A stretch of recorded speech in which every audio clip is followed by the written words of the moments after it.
என்ன சார் வேடிக்கை பார்த்துட்டு இருக்கீங்க? அவங்கள அமைதியா இருக்க சொல்லுங்க. Okay sir. யோ நிறுத்துங்க. என்ன பண்றீங்க? முடியாதயா? பெருசா பேசிட்டு இருக்கீங்க. யோ ஆமாயா. என்ன அமைதியா இருப்பியா? பாப்பா வாய் அடிச்சு பாப்பா. ஊஞ்சி வரலாம் பேத்துறோம் பாத்து. ஆமாமா. பேப்ப நாங்க என்ன சும்மா இருப்போமா? இப்பதான் ஊருக்குள்ள நல்லபடியா திருவிழாவை நடத்தி கொடுக்கறதா சொன்னீங்க. எந்த விதமான பிரச்சனையும் வராதுன்னு சொன்னீங்க. சொன்ன மறு நிமிஷமே 2 பிரிவா பிரிஞ்சு சண்டை போடுறீங்க. இது அவங்க குடும்ப பிரச்சனை. அந்த பிரச்சனைய அவங்க வீட்டுக்குள்ள பேசி தீர்த்துக்கட்டும். அதை விட்டுட்டு நீங்க இப்படி ஊர் பொதுவுல வச்சு தகராறு பண்ணிக்கிட்டு இருந்தீங்கன்னா கண்டிப்பா திருவிழா நடத்துறதுக்கு நான் அனுமதி கொடுக்க மாட்டேன்.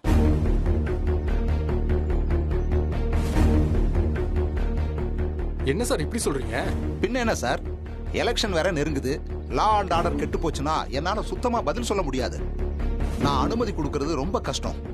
எப்படி திருவிழா நடத்த போறீங்கிறத நீங்களே முடிவு பண்ணிக்கங்க. எல்லாரும் மறுபடியும் ஒன்னா சேர்ந்து வந்து எங்களுக்குள்ள எந்த பிரச்சனையும் இல்லைன்னு சொன்னா மட்டும்தான் நான் திருவிழா நடத்துறதுக்கு அனுமதி கொடுப்பேன். இல்லைன்னா கேன்சல் பண்ணிடுவேன், பாத்துக்கோங்க. சார் சார் சார் சார் மன்னிக்கணும் சார், இது ஒரு சின்ன குழப்பம் ஆயிடுச்சு சார். அது என்னால சார் பாவம். I am sorry Mutharasan sir.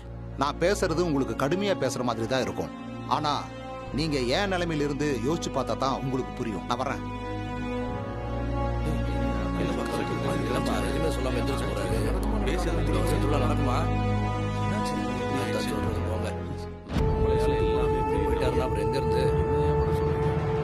எல்லாம் நல்லபடியா போயிட்டு இருந்துச்சு.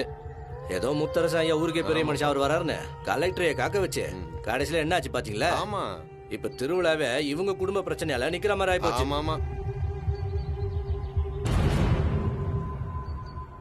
ஏ அறிவு இருக்கா உனக்கு? ஏன் மானத்தை மட்டும் இல்ல, ஊர் மக்கள் மொத்த மானத்தை வாங்கிட்டியே. கலெக்டர் என்ன நினைப்பாரு நம்மள பத்தி? அசிங்கமா இல்ல? மானத்தை வாங்குறதுக்காக நான் வரல மாமா, என் உரிமையை வாங்குறதுக்காக தான் நான் வந்தேன். ஸ்வேதா விளையாடாத, இது விளையாட்டு விஷயம் கிடையாது. 10 வருஷத்துக்கு ஒரு வட்டம் இந்த திருவிழா நடக்கும். சித்திரை திருவிழா நடக்கலன்னா ஊருக்குள்ள பஞ்சம் வரும்ன்றது தெய்வ நம்பிக்கை. ஊரோட நல்லது கெட்டதுல விளையாடுறது எனக்கு பிடிக்காது சொல்லிட்டேன். மாமா அத பத்தி எல்லாம் எனக்கு கவலை இல்ல, எனக்கு என்ன பத்தி மட்டும்தான் கவலை. சுயநலவாதி நீ நல்லா இருக்கணும்னு என்ன வேணா பண்ணுவல்ல? நம்ம ஊரை பத்தி அவர் என்ன நினைச்சிருப்பாரு? ஏன் மானம் போயிட்டு போட்டோம். ஆனா கலெக்டர் இப்போ திருவிழாவே ரத்து பண்ணுன்னு சொல்லிட்டு போறாரு. அசிங்கமா இருக்கு ஸ்வேதா எனக்கு. மாமா பண்ற அசிங்கத்தை வீட்டுக்குள்ள பண்ணிட்டு ஊர் பொதுவுல வந்து சொல்லும் போது உங்களுக்கு அசிங்கமா தோணுதா? அந்த தப்பு பண்ணும் போது உங்களுக்கு அசிங்கமா தெரியல?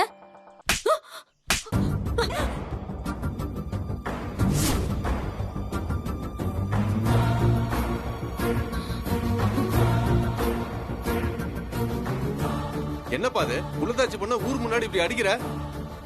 ஊருக்கே நியாயம் சொல்ற, பெரிய மனுஷன் இப்படி அடிக்கலாமா? அந்த பொண்ணு பேசுன பேச்சுக்கு அடிக்காம என்னையா பண்றது? என்ன கூத்து பண்ணிட்டு இருக்கான்னு பாத்துட்டு தானே இருக்கீங்க. முத்தரசன் தம்பி அடிச்சதுலயும் நியாயம் இருக்கு, எந்த தப்பும் இல்ல. என்னையா நியாயம் இருக்கு? பொம்பளை புள்ளை அடிச்சுட்டு அதை போய் நியாயம் அப்படி இப்படி பேசிட்டு இருக்க மனசாட்சி இல்லாம? முத்தரசன் குழந்தையதான் வயிற்று சுமந்துட்டு இருக்கன்னு சொல்லுது இல்ல, நீங்களா மனசாட்சியா இல்லாம பேசிட்டு இருக்கீங்க. டேய் என்னையா பேசிட்டு இருக்கா? கொன்னே விடுவோம் கொன்னு. யோ வாயை அடிச்சு என்னையா வலிச்சிட்டு வர? சண்டை போடாதீங்க, தயவு செஞ்சு நீங்க சண்டை போடாதீங்க.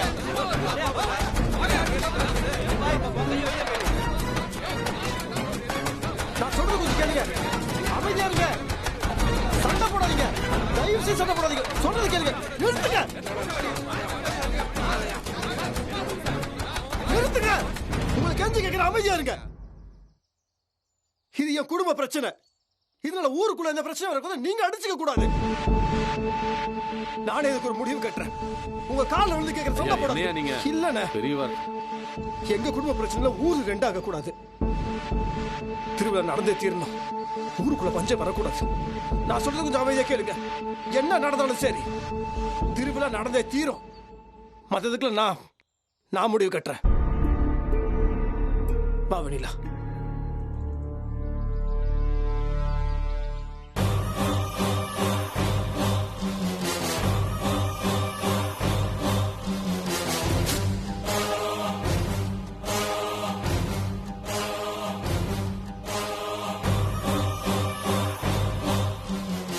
மருது கிளம்பலாமா? வாங்க. மருது சூப்பர், கரெக்டான ஆளுங்களை கொண்டு வந்து கரெக்டான டைம்ல பேச வச்சிட்டீங்க. நான் நினைச்சது நடந்துடுச்சு. மாமா ஆடி போய் தான் வீட்டுக்கு போறாரு. கலெக்டர் எதிரில இப்படி எல்லாம் நடக்கும்னு பாவம் அவர் நினைச்சு கூட பார்த்திருக்க மாட்டாரு. எந்த அசிங்கம் போதும். அவரு நான் சொன்ன விஷயத்துக்கு கட்டுப்பட்டு நடப்பாருங்கிற நம்பிக்கை வந்துருச்சு. எனக்கு சந்தோஷமா இருக்கு.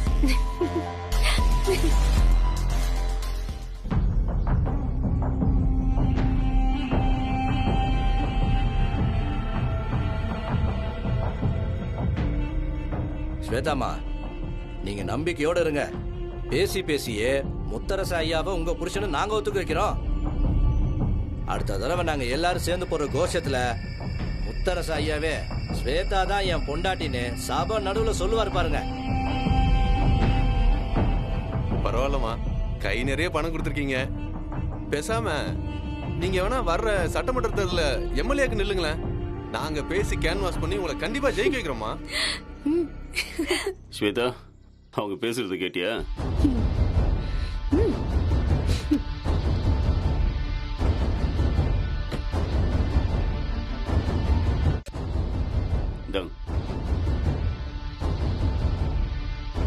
இப்படிதான் எனக்கு இந்த மாதிரி சப்போர்ட் இருக்கும்போது எதையும் சேர்த்து தான் கொடுப்பேன்.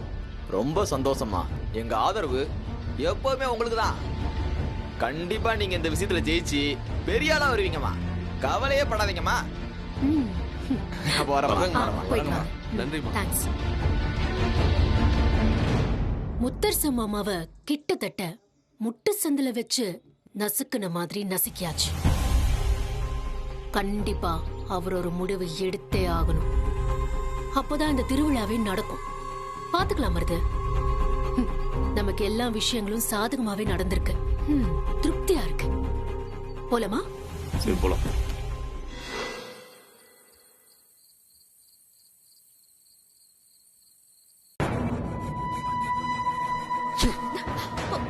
அசிங்கப்படுத்திட்டா.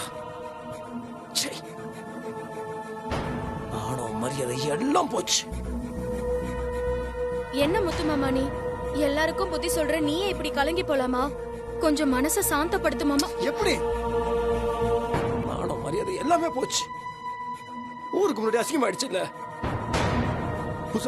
ஊரை பத்தி நினைப்பாரு, என்ன பத்தி அவளை கேவலமா நினைச்சிருப்பாரு. இதுக்கு எல்லாத்துக்கும் காரணம் அந்த கேடு கட்டம் ஸ்வேதா. என்னால இப்ப நம்ம ஊரே ரெண்டு ஆயிடுச்சு பாரு. சரி முத்துமாமா, நீயே இப்படி உடைஞ்சு போனா நாங்கெல்லாம் எப்படி தாங்கிக்கிறது? என்னால முடியலன்னு சொல்றேன்ல. அசிங்கப்படுத்திட்டாங்க. இப்ப திருவிழா நடக்குமா நடக்காதுன்னு கூட எனக்கு தெரியல. கடவுள் ஏன் என்ன மட்டும் இப்படி சோதிக்கிறாரு? ஏய், எதுக்கு இங்க வந்த? எதுக்கு வந்த? மரியாதையா வெளியே போ. மாமா ரிலாக்ஸ். நான் இப்போ உங்ககிட்ட மன்னிப்பு கேட்க தான் வந்திருக்கேன். மன்னிப்பு கேட்க வேணாம். ஒரு மண்ணம் கட்டிய வேணாம். பண்றதெல்லாம் பண்ணிடுவேன். அப்படியே குழந்தை மாதிரி முகத்தை வச்சுட்டு படிப்பு கேப்பேனே. போயிட்டு நீ சொல்லிட்ட. மாமா இத பாருங்க, நான் சத்தியமா சொல்றேன், வேணும்லாம் நான் அப்படி பண்ணல. எனக்கு ஒரு அங்கீகாரம் வேணுங்கிற பயம் வந்துருச்சு. அதனாலதான் நான் அப்படியெல்லாம் நடந்துக்கிட்டேன் மாமா. என்ன அங்கீகாரம்? யாரு நீ? என்ன அங்கீகாரம் வேணும் உனக்கு? நீ ஒரு பணம், அதுதான் உன்னோட அங்கீகாரம். என்ன முத்துமாமா இப்படி எல்லாம் பேசுற? ஏ லூசா நீ? அவளுக்குலாம் போய் பாவம் பார்த்துட்டு இருக்கிற. தலைமலை உட்காந்து உன் மூஞ்சி மேலே கால ஆட்டுவா. இங்க பாருங்க, இந்த குடும்பத்துல எல்லாருமே சேர்ந்து என்ன கண்ட மேனிக்கு அவமானப்படுத்துறீங்க.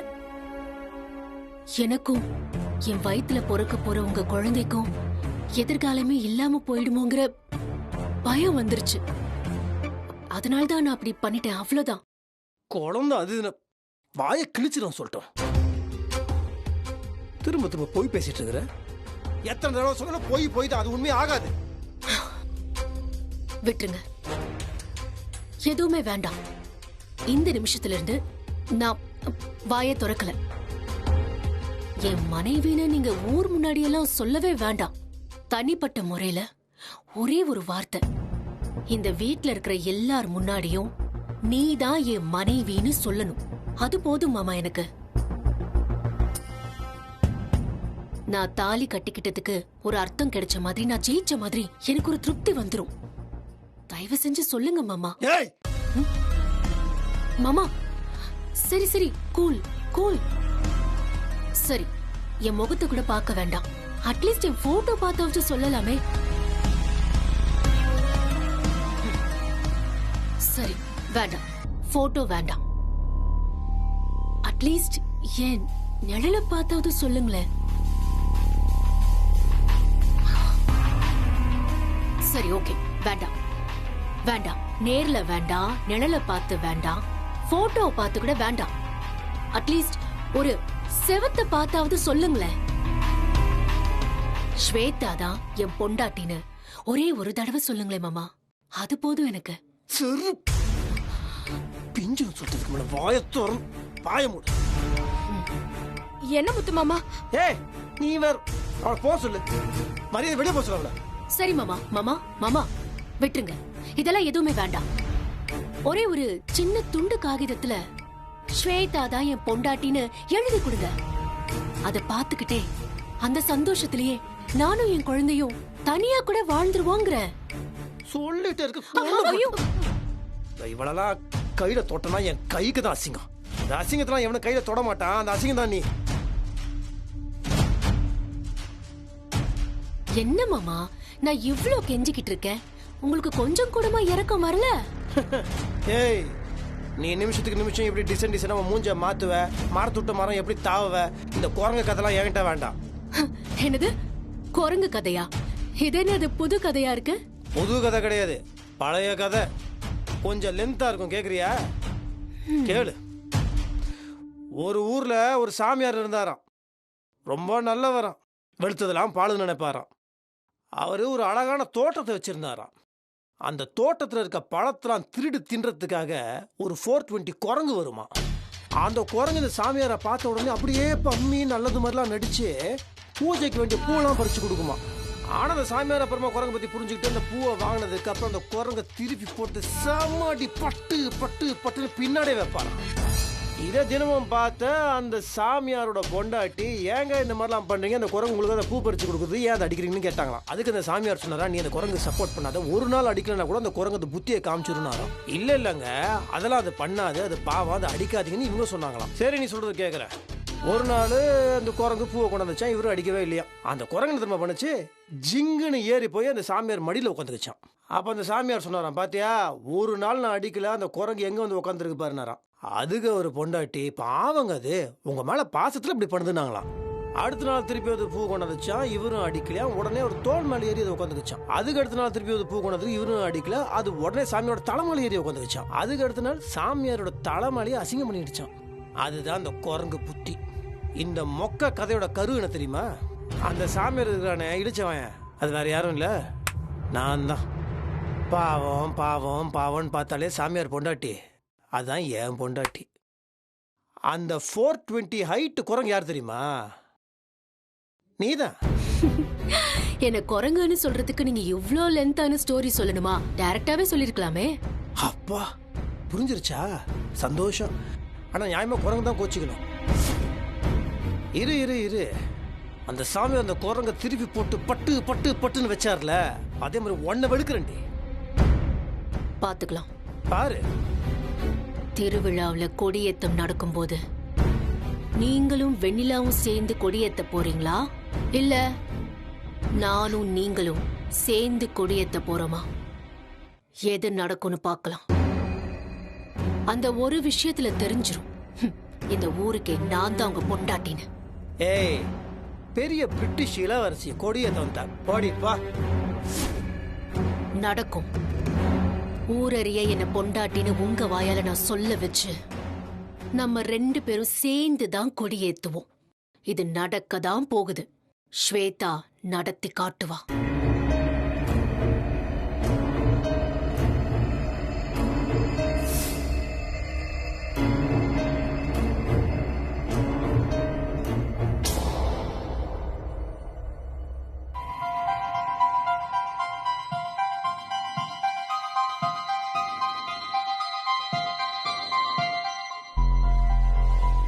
குரங்கா குரங்கா, நான் விட மாட்டேன். அதுக்கு அவர் ஒரு பெரிய ஸ்டோரி வேற சொல்றாரு. ஓகே, விட மாட்டேன். என்ன ஸ்வேதா இது? இல்ல நீ, நான் குரங்கா, வெண்ணிலா அழகியா. பாத்தீங்களா மாமா எப்படி எல்லாம் பேசுறாருன்னு? விட மாட்டேன், நான் விடவே மாட்டேன். இப்படியே புலம்பிட்டே இருந்தா என்ன அர்த்தம்? மணி கணக்கா அங்கேயும் இங்கேயும் நடந்துகிட்டே இருக்கு.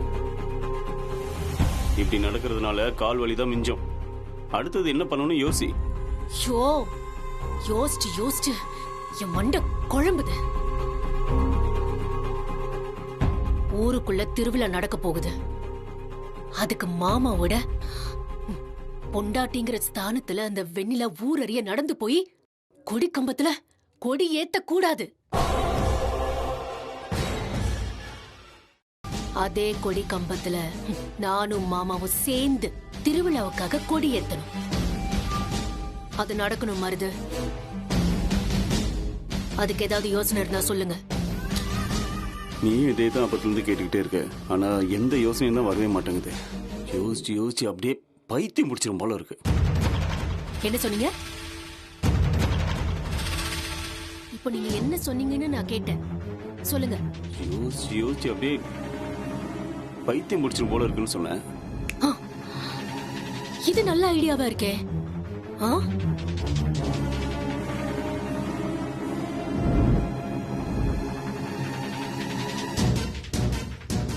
அந்த வெண்ணிலா இருக்கால, அவ ஊருக்கு நடுவுல அப்படியே துணியை கிழிச்சுக்கிட்டு தலைய பிச்சுக்கிட்டு ஓடுனா எப்படி இருக்கும்?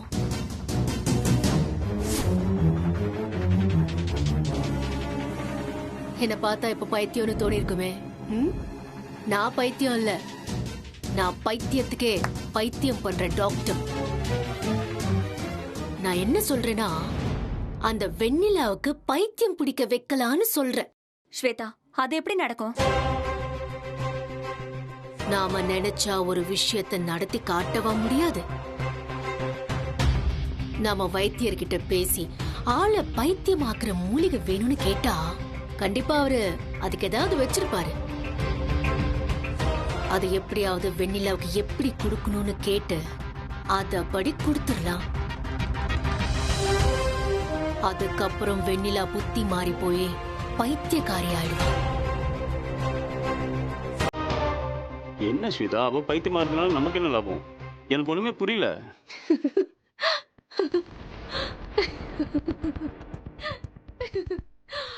நான் போட்ட சபதத்துல ஜெயிக்கணும்னா வெண்ணிலா பைத்தியமாகணும். ஊர்க்காரங்க மொத்த பேரும் பைத்தியமா ஓடிட்டு இருக்கிற வெண்ணிலாவ கொடி ஏத்துறதுக்கு விட மாட்டாங்க. அதுக்கப்புறம் அன்னைக்கு ஊருக்கு நடுவுல பேசினதுனால 2வது பொண்டாட்டி ஸ்தானத்துல இருக்கிற நீதான் முத்தரச மாமா கூட சேர்ந்து கொடி ஏத்தணும்னு என்கிட்ட வந்து கேட்பாங்க. நானும் ஒத்துக்கிட்டு நான் போட்ட சபதத்துல ஜெயிப்பேன். ஐடியா நம்ம நல்லா தான் இருக்கு. ஆனா என்ன ஏன் இழுக்குறீங்க? கரெக்டா தான் இருக்கு.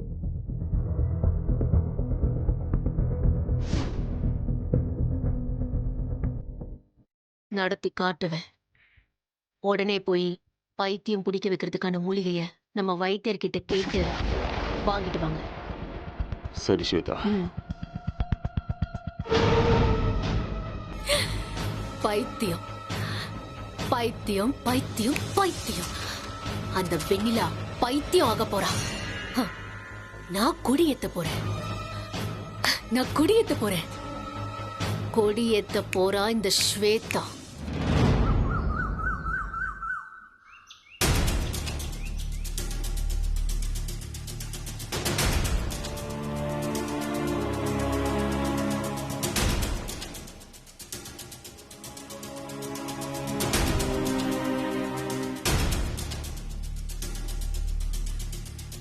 முத்து மாமா, நீயே இப்படி இடிஞ்சு போய் உட்காந்துருந்தா எப்படி மாமா? ஊர்க்காரங்க வேற வரேன்னு சொல்லிருக்காங்க. நீ கொஞ்சம் மனசை தேத்திக்கோ முத்து மாமா. தம்பி வணக்கம் தம்பி. வணக்கம் தம்பி. ஐயா வணக்கம். வணக்கங்க. உட்காருங்க. வணக்கம் தம்பி. வணக்கம், உட்காருங்க.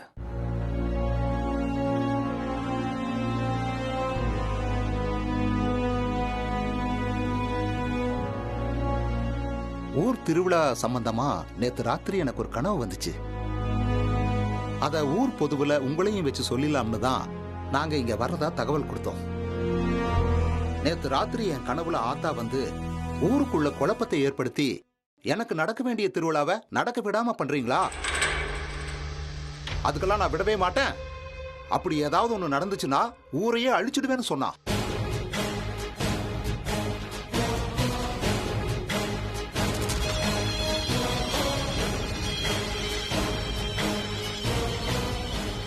நான் தான் ஆத்தா கிட்ட மன்னிப்பு கேட்டு அப்படியெல்லாம் சொல்லக்கூடாது ஆத்தா, நீ தான் இந்த ஊரையே கட்டி காப்பாத்துறவ, அதுக்கு ஏதாவது பரிகாரம் சொல்லாதான்னு கேட்டேன். அதுக்கு ஆத்தா மனசரங்கி வந்து ஒரு பரிகாரம் சொன்னா தம்பி. பரிகாரங்களா? என்ன பரிகாரம்? ஆத்தா சொன்னது என்னன்னா, அந்த திருக்கோவில் வளாகத்துல எனக்கு சொந்தமான ஒரு பொருள் இருக்கு, அதை யாரு தேடி கண்டுபிடிக்கிறாங்களோ அவங்க தான் கொடியேத்தலாம்னு சொன்னா. அது என்ன பொருள்?